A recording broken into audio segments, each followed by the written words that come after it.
of just such an eruption of the earth 1 million or more years ago was born Japan, land of the little people who grew to believe that in blood and iron lay the shortcut to greatness. Land of philosophies and religions stranger than their names, like Bushido, the medieval code of slicing a victim with a samurai sword. Hako Ichiu, which means the four corners of the world under a Japanese roof.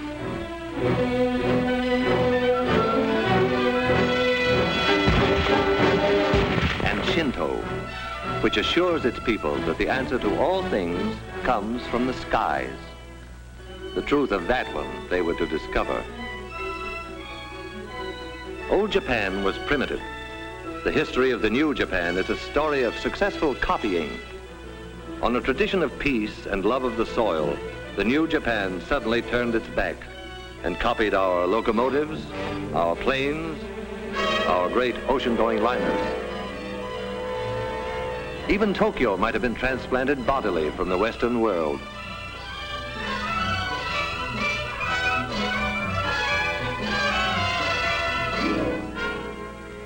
Japan's plans for world conquest were financed by the fine thread of an industrious caterpillar, woven into silk and stamped "Made in Japan" for its English-speaking customers.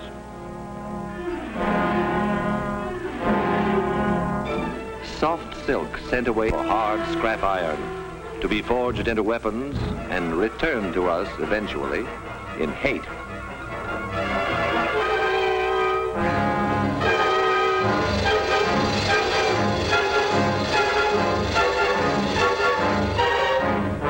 Made in Japan became a sentence of death.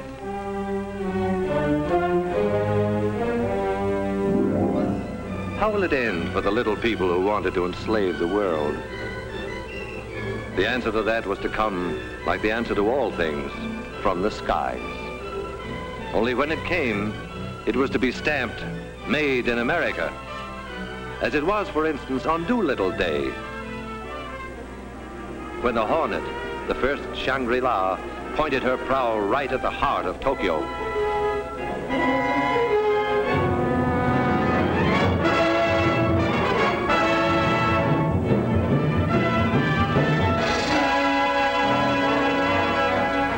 This was the first brief answer to Japan that came from the skies. It was not to be the last. General Doolittle vowed, "We're going back to Tokyo, and we shall go in full array and with mighty allies." A weapon was ready.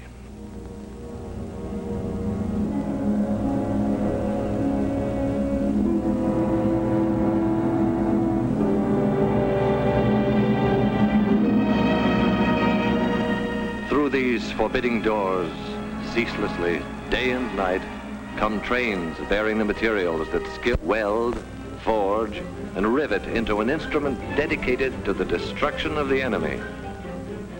This is only one of many plants that one day appeared where just the day before, it seemed, was pasture land, or the place where they were building washing machines.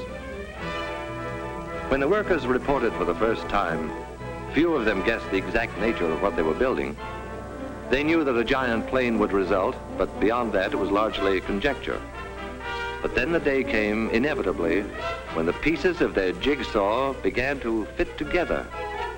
The day when the mountains of material and the millions of man-hours all combined to confirm the assembly line rumor, the washroom gossip, and their honest-to-God American curiosity. They were building the mightiest aircraft in history. They were building a plane for the Army Air Forces that would reduce the huge fortresses and liberators to medium bombers. They were building the Boeing-designed B-29 Super Fortress. And this is how they built it. Enough aluminum is stored here to lay a silver carpet over every street in Tokyo. Aluminum sheet to be brought to life by these machines and the workers who operate them. They give it shape and personality. Their stamping machines, their presses, lathes and drills, coax it and pound it and pierce it into the multiple patterns prescribed in 50 tons of blueprints. It was bauxite a month ago, dead in the ground. Miners dug it out of the Arkansas hills. And then in some distant factory, bauxite came in at one end, an aluminum sheet rolled out the other. One day from now, in the stratosphere above the clouds, it will mirror the sun. In a month, out of the ground and into the sky. These will be the wings to take it there. From the confusion of manpower and equipment within this massive jig will emerge the fabulous 117, a wing of completely new design, which will carry more weight, faster and higher than any other wing.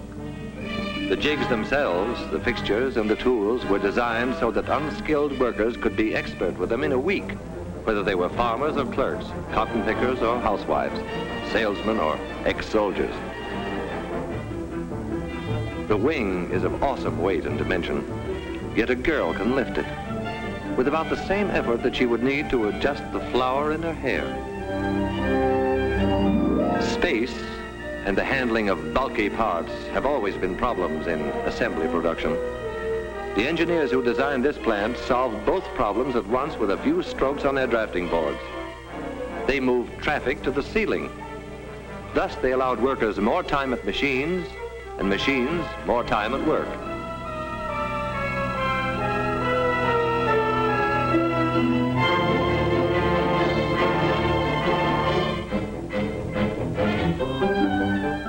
Here is the wing in a more advanced stage. If the workers imagined for a moment that they were in a shipyard, it would be understandable. The Mayflower was shorter from stem to stern than each of these wings from tip to tip. All the pilgrims who landed at Plymouth Rock could curl up within the gasoline compartments in the wing and sleep no less comfortably than on their long Atlantic crossing. Each of these nacelles will encase an engine of 2,200 horsepower, 4 of them harnessed to one superfortress, 8,800 horsepower. What does that mean? Horsepower means more than 300 miles an hour. Horsepower means flying high enough to see all the New England states at once. Horsepower means victory in the air.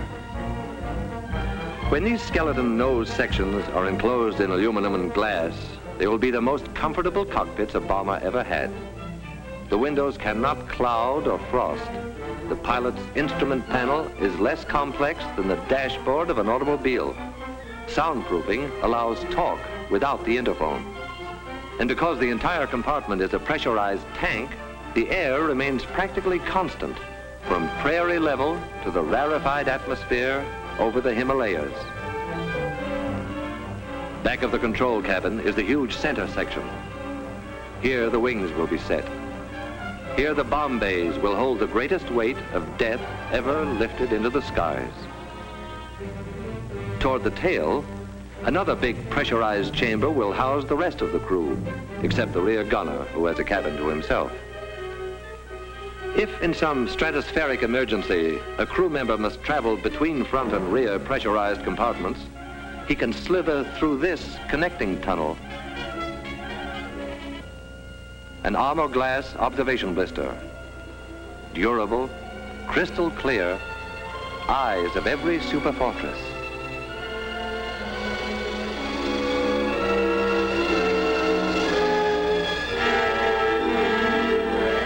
The prefabricated sub-assemblies are manufactured by other contractors and shipped to this plant by the carload.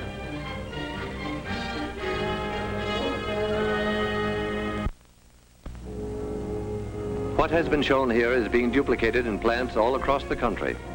Identical miracles of modern machinery, nursed and tended and made productive by people who look and think like these people. The fair, the dark, people with deft hands and unblinking eyes, the strong with their willing muscles, and those less strong but as willing, the braided schoolgirls, the white-haired grandmothers, the old young, the young old, the little ones and the less little ones, working together in intimate harmony. Their product, death. Their goal, peace. These workers are the lucky ones who see the finished product of their labor roll off the line. Every hour of every day, they are witness to this awe-inspiring ceremony, this tremendous wedding of material and man-hours, this climax in the history of man's conquest of the air.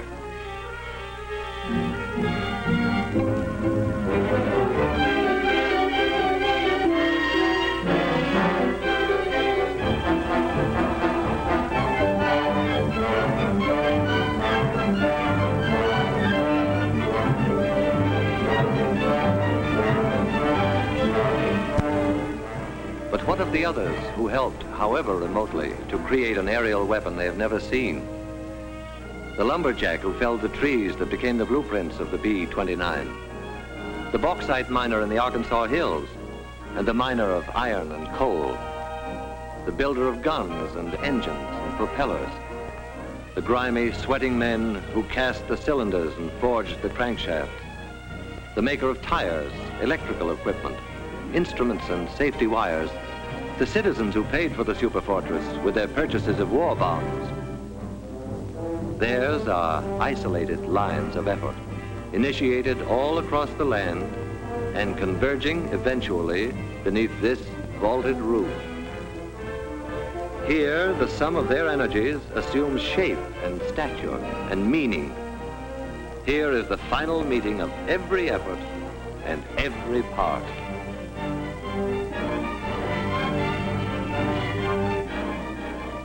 A bold insignia will proclaim to the enemy that this is the proud new weapon of the United States Army Air Forces. But it is our plane, too, because we, the people, built it. We conceived it, financed it, gave it wings. We powered it and armed it, and our sons and brothers fly it. The function of the people's superfortress is to break the race who turned their backs on reason, to spin them around to face the peaceful way of living.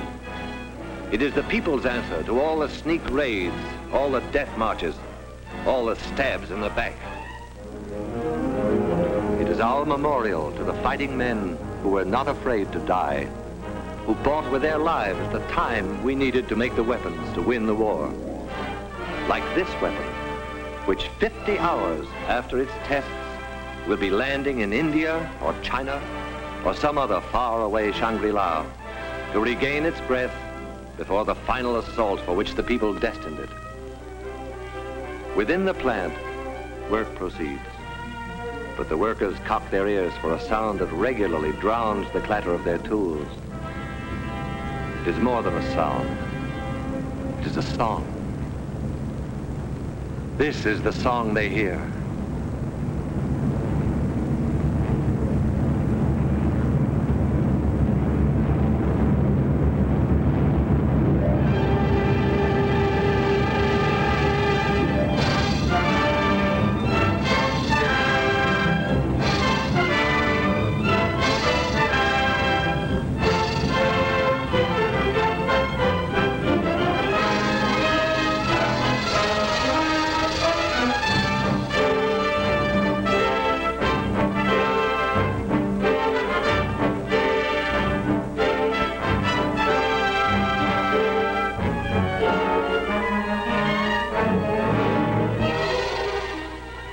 The story begins in 1939, when the far-sighted Army Air Forces said, "We want a plane for our defense that can fly a bomb load thousands of miles out to sea and return." After 6 months' work, there was a tiny model which spent the next 6 months in a wind tunnel. And then there was a full-scale model which was subjected to every punishment man could devise for it. Only after a year of such tests did the Air Forces let contracts for planes that would be built to fight. The B-25 Mitchell is a big, strapping bomber, 67 feet across the wings, but it could reach Japan only if it took off from an aircraft carrier. Much bigger is the famed B-17 Fortress. 104 feet from wingtip to wingtip, it has ranged 1,400 miles over Japan's island conquests. but it cannot reach Japan itself from any base we now hold. The superfortress, wingspan 141 feet, longer than the Wrights' first flight through the air at Kitty Hawk. Range, altitude, and bomb load, secret, though the Air Forces do say of them laconically. Very long, very high, and very large. Because it is a global bomber, around it has been built an entire new Air Force, the 20th. The 20th War Theater is the world itself. Its operations room is the war room of the Chiefs of Staff in Washington. Its planes will be treated as a major task force, in the same manner as a naval task force is directed against a specific objective. Watch it come in for a landing. A revolutionary set of flaps that constitutes nearly 1/5 of the wing area gives the ship a low landing speed and a shorter landing run than many a plane half its size. All this great weight of superfortress is supported by a tricycle gear whose tires require less pressure than a child's bicycle.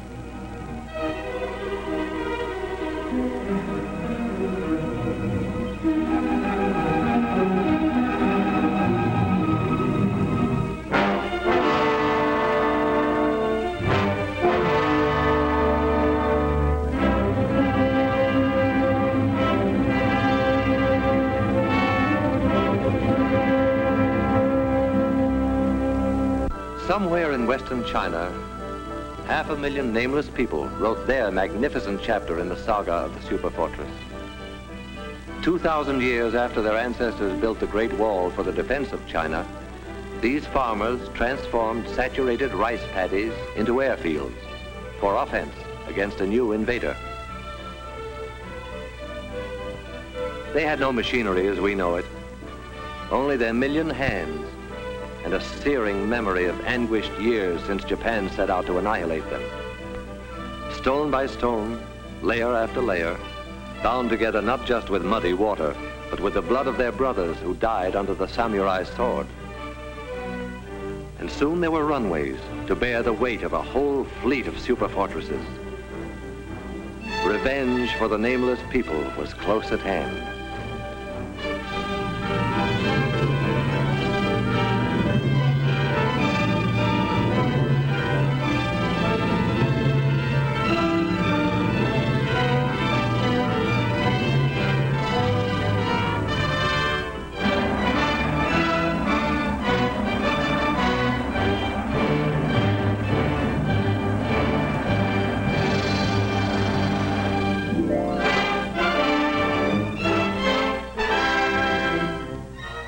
Even in China, land of miracles, the arrival of the superfortress is an occasion for everyone to turn out in curiosity and in welcome. A welcome now, but journey's end on the other side of the globe is only the beginning of another, grimmer journey. The tanks will have to be filled, the engines given a final check, the guns armed, the bombs set in the racks, and then briefing. And the assembled airmen will listen to words that a few years ago would have been fantastic, but today roll casually off a briefing officer's lips. The target, gentlemen, is Japan.